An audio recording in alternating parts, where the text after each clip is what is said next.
Donkey ভাই ৰাতিপুৱাই ৰাতিপুৱাই আইনাখন যে পুৰা চাই আছো যে কেলে চাই আছো?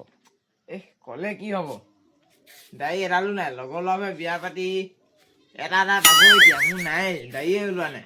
মোৰ মানুহবোৰে কিমান ইনচাল কৰে মইহে জানো, ৰাস্তালৈ ওলাই যাব নোৱাৰি। আচ্ছা, আজি সেইকাৰণে চাই আছো, নিজে আঁকি লম নেকি। रुको जरा নিজে উলিয়ালে ভাল হ'ব, নহ'লে নহ'ব আৰু, দেৰি হৈছেগে আৰু, ছোৱালীও নপতা হৈছেগে আৰু। আঁকি ল তেতিয়াহ'লে আৰু বাপেকে আঁকি লম।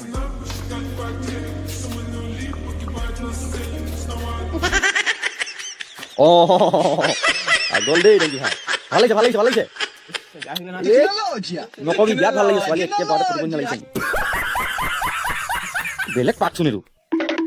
তলত মুচকিনি এইবাৰহে যদি ছোৱালী আহে আৰু দেই। অকমান দাড়ি ওলালে ন এতিয়া? এতিয়াহে দাড়ি থকা লাগিছে। ইমান লাজ পাই, আজি এনেকে দিনটো থাকিব লাগিব। সদায় ৰাতিপুৱা গধূলি হ'লে মহিব লাগিব, ৰাতিপুৱা হ'লে আকৌ লগাম আৰু। গুড আইডিয়া মজা আছে।